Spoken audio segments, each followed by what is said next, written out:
This is the Yay or Nay Show with Alex C. A sports show for sports fans by a sports fan. And now, here is Alex C. Here we go. It is the Yay or Nay Show with Alex C., a sports show for sports fans by a sports fan. Breaking news again today. Today feels like a Monday. Yesterday, I was getting ready to start the podcast. All of a sudden, breaking news became available. Today, once again, getting ready to start the podcast. Breaking news once again becomes available. We got a lot of stuff to talk about today. Originally, I had one show planned, had to obviously make a lot of swaps and switches because of everything that's going on. But before we get into all of the stories and things we've got to talk about today, really quickly, want to talk about what's on the podcast Twitter page. At Yay or Nay Podcast is the address to the Twitter page. Up there is where you will find all the Yay or Nay questions. Got a couple that have come back in regards to recent polls. Let's talk about those really quickly. One of them, ironically, is going to mirror a story that we're going to be talking about here in a few minutes. So the first question is Aaron Rodgers worth $50 million a year? If you remember, the team stated that they would be willing to give him the bag if he stayed. They were waiting for him. They didn't want to pressure him. They were waiting for him to make his decision, waiting for him to make his move. They didn't want to seem like pests or pains in the butts. They waited. They were awarded. We'll get into that in a minute. However, the question is Aaron Rodgers worth $50 million a year? 73% of the people that voted said no, or the way we say it, nay. Aaron Rodgers is not worth $50 million a year. We'll talk more about Aaron Rodgers here in a couple of minutes. The other question that came back, can Ja Morant lead the Memphis Grizzlies to the NBA Finals? Now, everybody's been talking about how great he's been playing, what a great NBA player he is. And don't get me wrong, I agree. He's exciting. He's polarizing. He's fun to watch. He is definitely a Memorex moment for those of you old school people who know what Memorex is. He is absolutely captivating when you're watching an NBA game that involves Ja Morant. However, with that being said, ultimately, can he lead the Memphis Grizzlies to an NBA title? That is ultimately the question that's being asked. Here is what we're looking at. We have 68% of the people that voted said nay, Ja Morant cannot lead the Memphis Grizzlies to an NBA title. Look, I would agree. There's a lot of different criticisms and things that are discussed when you're talking about Ja Morant. You know, you shouldn't have a guard going and trying to dunk over 7-footers. They shouldn't consistently and constantly be going into the paint and trying to dunk and go inside and basically be your primary scorer on a team, because that's kind of what Ja Morant is. He's not only the spark plug, he's the leading scorer. He's, breaking records for the Memphis Grizzlies, a young organization, obviously. But with that being said, he's setting records. He's setting the bar for what the future should hold for the Memphis Grizzlies and future players for the Memphis Grizzlies. Even though he's a young star himself, he's basically setting what the bar is going to be. Much like, Jordan did with Chicago and Kobe Bryant did with the Lakers. Magic Johnson did it before Kobe Bryant, Shaquille O'Neal. They all set the bar for the Lakers. Ja Morant is setting the bar for the Memphis Grizzlies. With that being said, though, you have other people who are saying that he shouldn't be jumping out of his shorts. He shouldn't be doing what he's doing, because when you play that style of basketball, it basically makes you prone to injuries, and it makes it to where you're not going to enjoy as long of an NBA career as other guards. He should be more of a distributor, a facilitator. Yes, put up the points. Yes, take game-winning shots if you want to.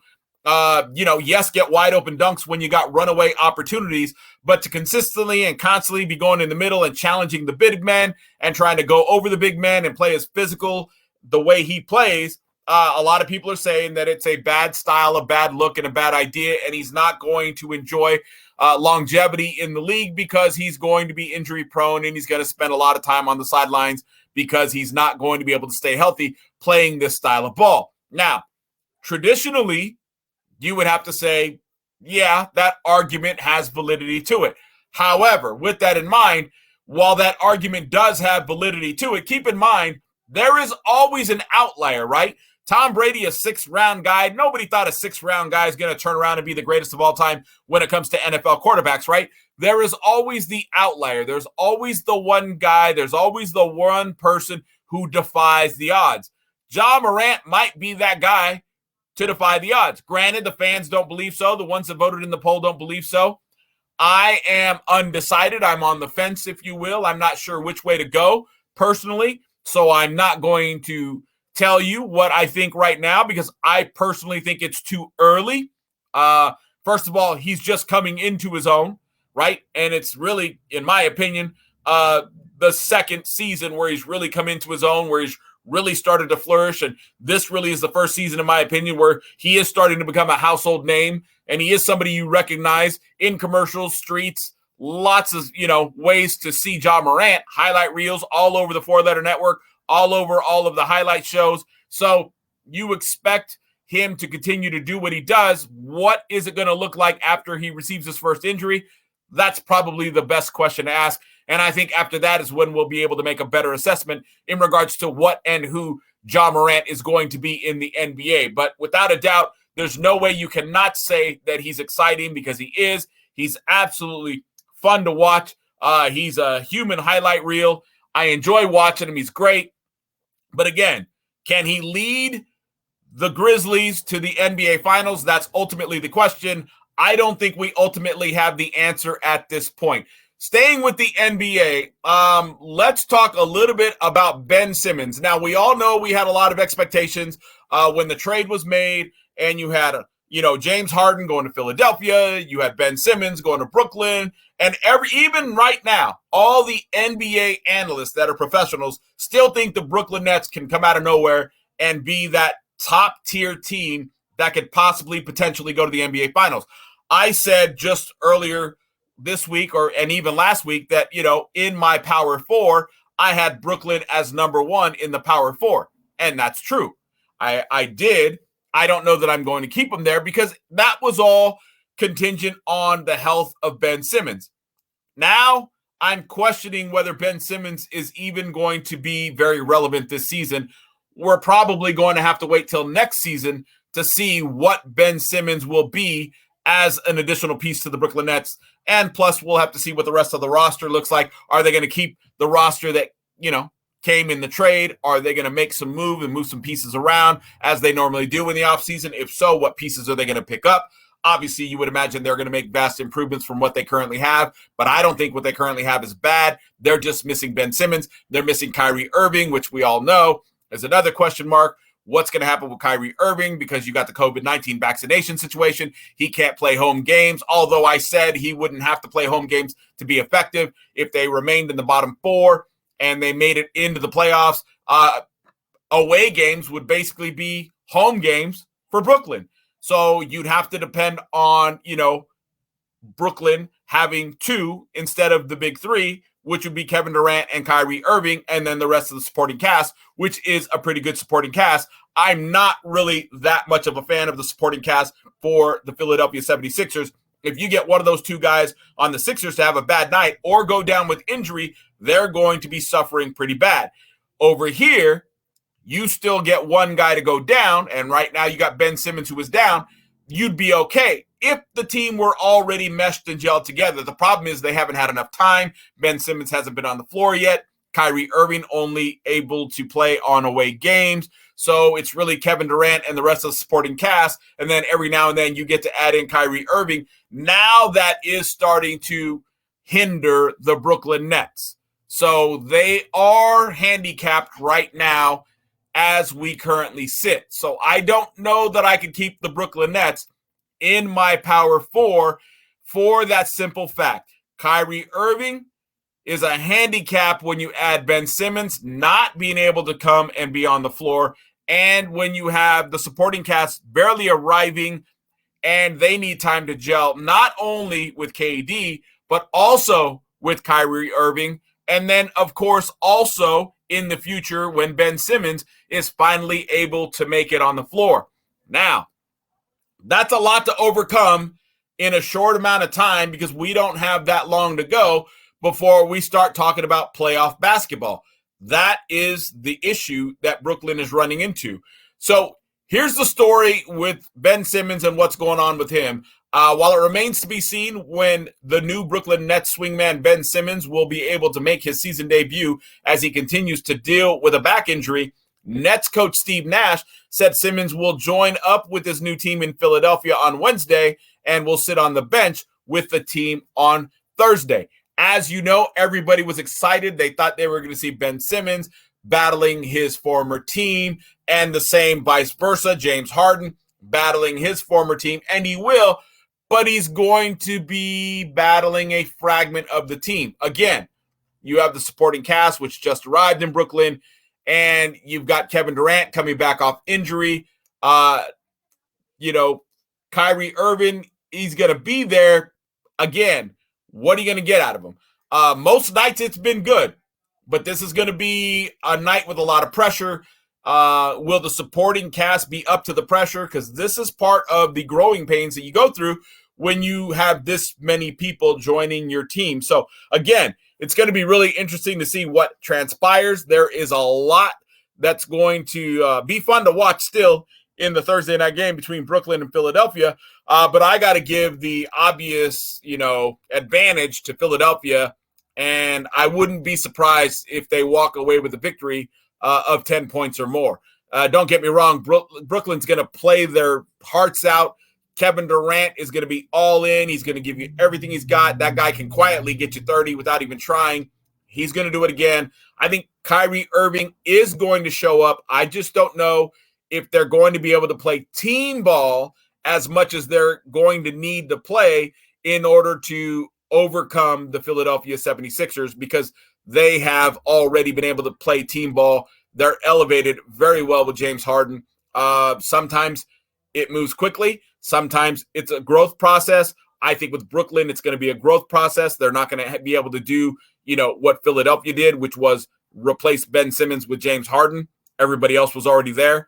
So again, it's going to be one of those deals where I think you're going to see Philadelphia walk away with this game with a 10-plus point victory, unfortunately. But who knows? Maybe, just maybe, we'll get to see them play again in the playoffs if Brooklyn can find a way to gel just enough to win their way in. But to do that, Kyrie Irving's going to have to start playing lights-out basketball, and he's going to have to play not only lights out, but he's going to have to play perfect basketball on these road games. And Kevin Durant is going to have to find a way to carry the torch with the supporting cast on the rest of their home games. Thus far, they haven't really been able to do it. They haven't been that far. Okay, don't get me wrong. They haven't been that far away, but they just haven't been able to do it as of yet. Now, the team that everybody's talking about and they're tired of talking about, I'm one of them, LA Lakers. This is not a Lakers story per se, but it kind of is, but kind of isn't. They just can't seem to get their way out of the news. But the Lakers making noise because Russell Westbrook, I guess, is, running around. He's upset. Now, here's the thing. Let me start with this because this is obvious to me. And before I say anything further about this particular story, I don't want to seem like I'm slamming on Russell Westbrook. In a way, I'm going to. However, let me say this, though, because I like to be fair. All right, I don't like to be the guy who's one-sided and this is how it is and it's the only way. No. First of all, fans, no matter what, and people, no matter what, when you're on social media, right, you should not be taking the time to do foolish things like, serve up death threats or telling people you're going to injure them or do something to them, or just because they don't agree with you, or just because you might not like them for whatever the reason may be, or you don't agree with their opinion for whatever the reason may be. We should all agree to disagree, because in reality, if we all agreed, first of all, life would be boring. And secondly, it's never going to happen. Even in your tightest circle of friends, I don't care what your thought process is on any given topic. Even with your tightest circle of friends, I guarantee you do not have lockstep in thought process among all of you. I guarantee it. It doesn't happen that way. It just does not happen. It's unrealistic. So I hardly doubt you're threatening your circle of friends because they don't agree with you about whatever the matter may be. Now, I guess so the story goes. Russell Westbrook's wife had come out to his defense because of certain things that people said on social media about Russell Westbrook. And then people apparently were making threats towards his wife, and they were calling her names, and they were saying all kinds of egregious things that shouldn't be done and shouldn't be said. And let's be clear. Shouldn't be done, shouldn't be said, okay? There's no reason in the world for you to attack somebody's wife. You would expect a family member, wife, daughter, son, whatever the case may be, to come out and defend their loved one. That's the way it works. I'm sure you do the exact same thing. Everybody predominantly does the exact same thing. Now, there are different schools of thought on this. We're going to go into the different schools of thought. And I do have a criticism in regards to Russell Westbrook, but I'm going to get into that in a minute. But before I do that, I want to make sure I clarify my stance on this. No one deserves to be threatened because of a thought or a statement that they made on social media, especially when they're just trying to defend a loved one, which in this case is Russell Westbrook. So I definitely want to make sure I get that point out there. All right. Now, there is a different school of thought. Some former NBA players have made the statement that if you go on social media and if you are defending a loved one for whatever the reason may be, in this instance, it's sports. If you go out there and if you put yourself out there and you are defending your loved one, then you should anticipate the fact that you are going to get haters. You should anticipate and expect the fact that you're going to get people to say inflammatory things, and you should expect that people are going to make dumb threats, make dumb comments, whatever the case may be. That should be anticipated. That's a different school of thought. Now, I'm probably going to put a poll question about that up on my Twitter feed, so make sure you check the Twitter feed again at Yay or Nay Podcast. At the end of this podcast, I'm going to have a couple of brand new questions up there for you. There'll be some questions probably about Ben Simmons and some questions about Richard Sherman, and there's going to be other questions up there. Believe me, I got a lot of things to discuss. I got a lot of questions to ask, so just make sure you go to the Twitter page at Yay or Nay Podcast at the end of this podcast, answer those questions that I have posted up there. But with that being said, staying where I am right now, again, so you have people that are saying you should be able to anticipate the fact that you're going to get haters and you're going to get people to say negative things to you. Okay, that's one school of thought. Another school of thought is you should expect people to come out and defend their family. That's the other school of thought. Okay, now I laid both those out there. Now here's the thing. I laid both those out there because I want to end that part of the conversation. And now I want to go to where I really wanted to go to in regards to this conversation, which is Russell Westbrook. You need to learn how to get thick skin. You are seriously a thin-skinned guy. Now, I get it.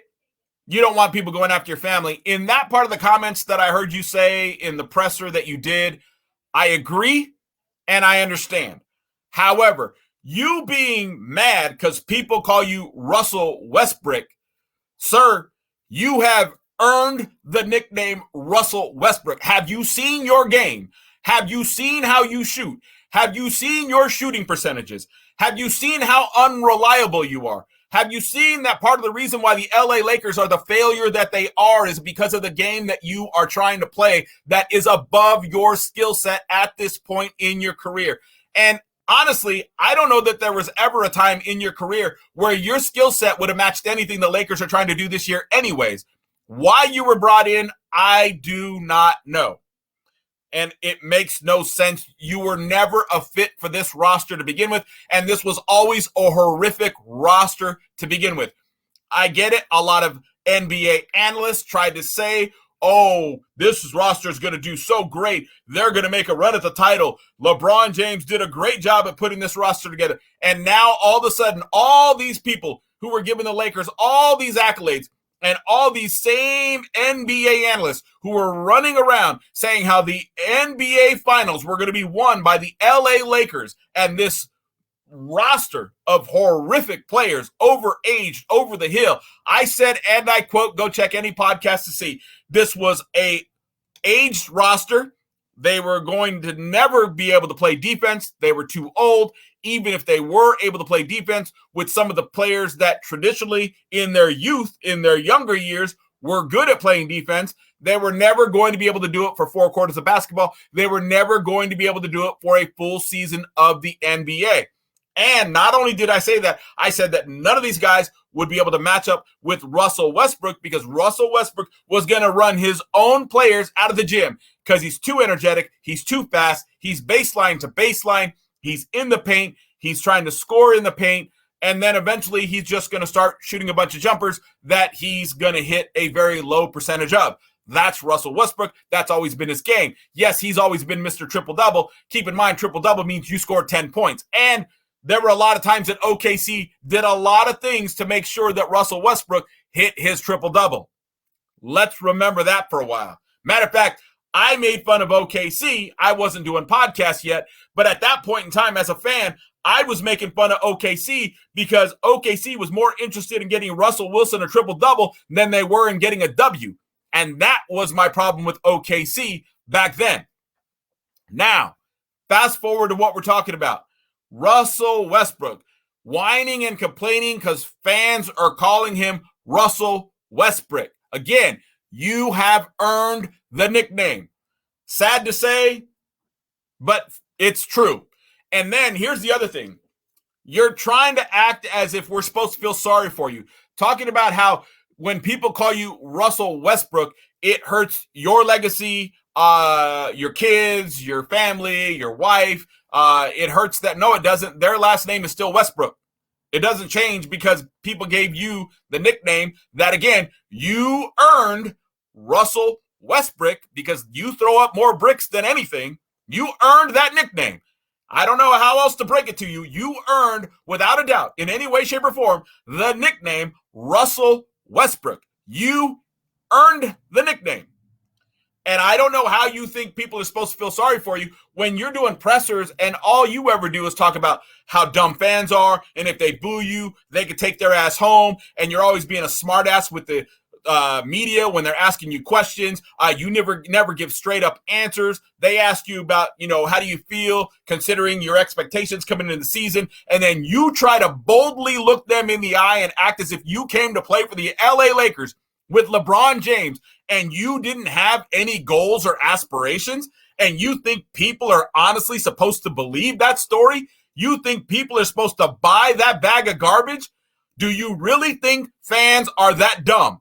Because ultimately, if you think that people were supposed to buy that sandbag of garbage that you're trying to feed them, ultimately what you're trying to say to the fans is, you're stupid. As long as I say this on TV, you should believe me.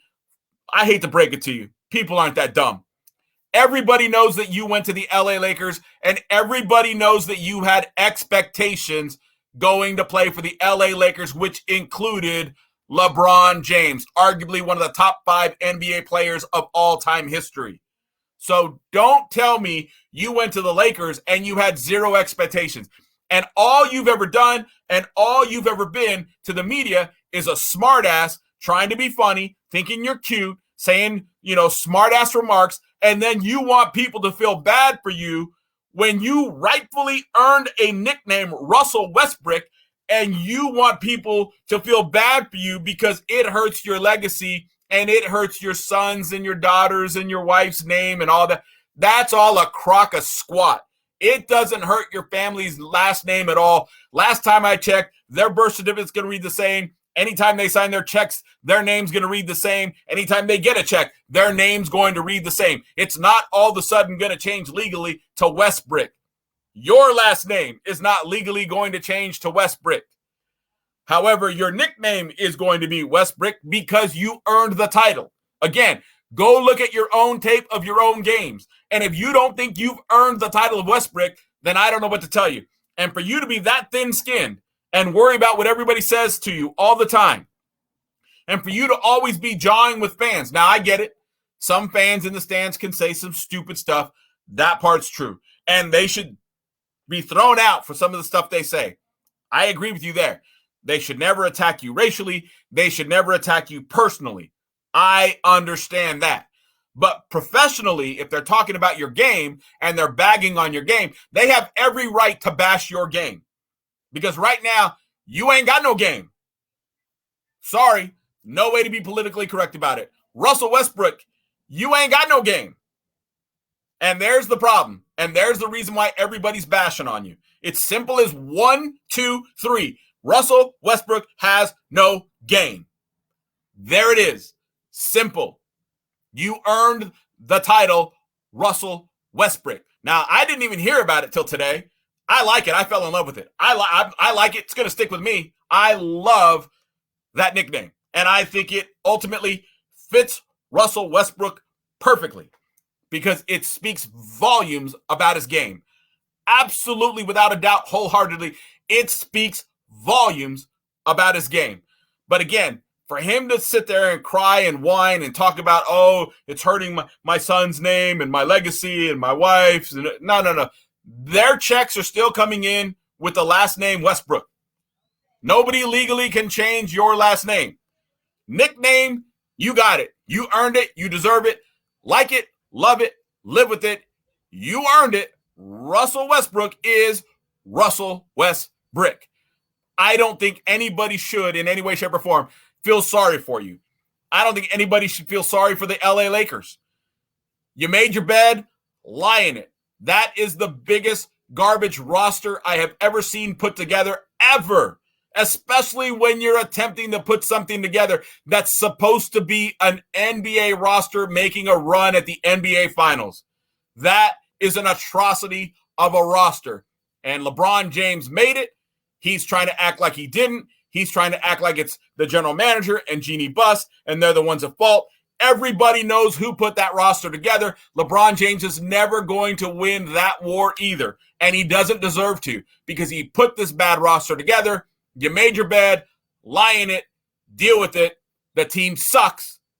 Now you guys got a lot of work to do when it comes to this offseason. And hopefully you can make some moves and make the team better. I'm not an LA Laker hater. I'm a Phoenix Sun fan, but I'm not an LA Laker hater. Not at all. I like teams to be competitive. It makes it more fun. So that's all I have to say about that story right there, but I had to get in on that because that's absolutely insanity. Really quickly, Richard Sherman yesterday pleaded guilty to 2 misdemeanor charges from his July arrest. We all know what happened, right, with Richard Sherman, the former Seattle and San Francisco 49er cornerback. He was most recently with the Tampa Bay Buccaneers, by the way, during the 21 season, pleaded guilty Monday morning in Seattle to 2 misdemeanor charges stemming from his July arrest. Sherman pleaded guilty in King County Superior Court to negligent driving in the first degree and criminal trespass in the second degree, non-domestic violence, as well as an infraction for speeding in a roadway construction zone. And even with all that going on, Richard Sherman will still be eligible to play football. That's a whole different topic. I don't even know. I do plan on going somewhere with that particular topic. Not necessarily about Richard Sherman, although he'll be a small piece of it.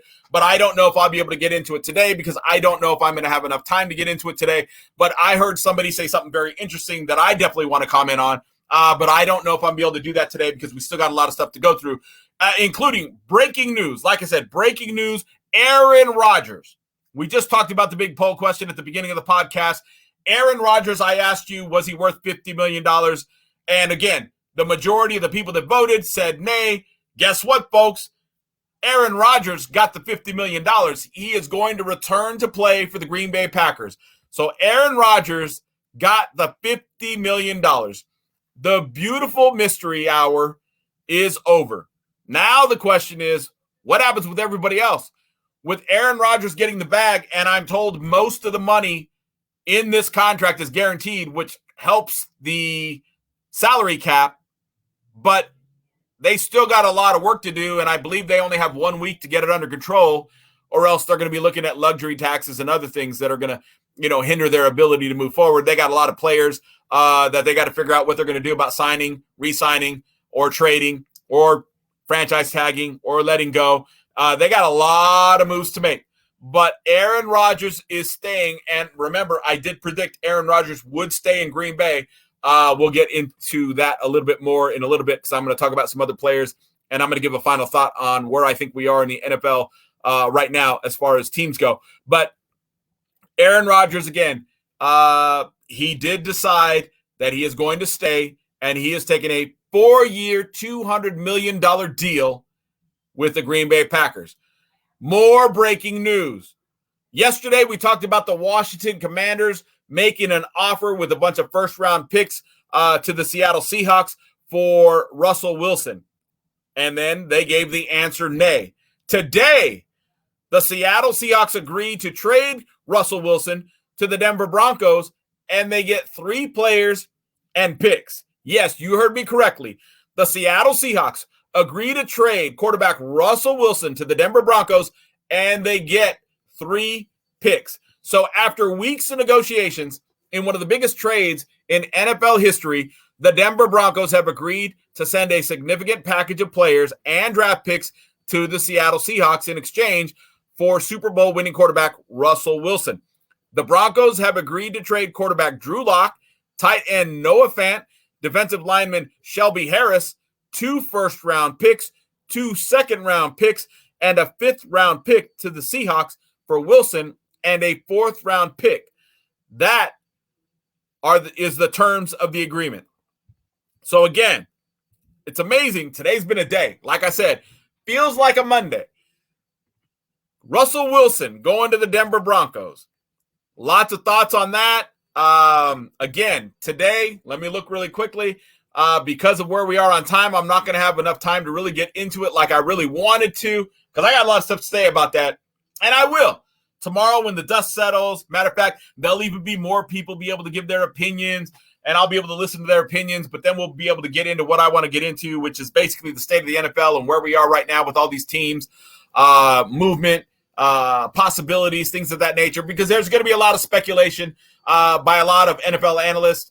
And matter of fact, I even have some stories that I could bring up, and I will probably tomorrow in regards to that speculation. And then I'll give you what my thoughts are in regards to, whether I agree with them, whether I don't agree with them, what my actual thoughts are in regards to what teams can and cannot do as far as improving and getting ready for the upcoming season. But Aaron Rodgers stays in Green Bay. Russell Wilson leaves, and he goes to the Denver Broncos. Drew Lock moves over to Seattle. Is he going to be the starting quarterback now for the Seattle Seahawks? Is that the plan? Again, lots of things to investigate and find out. And I got a lot of thoughts about the NFL. And again, moves that can be made, things that people can do. There's other stories from professionals. We'll, read what their thoughts are in regards to what teams can and cannot do as far as free agency and the upcoming season, the draft, and all that stuff. So we'll probably get into all that tomorrow. NBA power rankings are out. I want to talk about that as well. Like I said, today feels like a Monday. What a fun show this has been. We'll do it all again tomorrow. This is Yay or Nay Show with Alex C.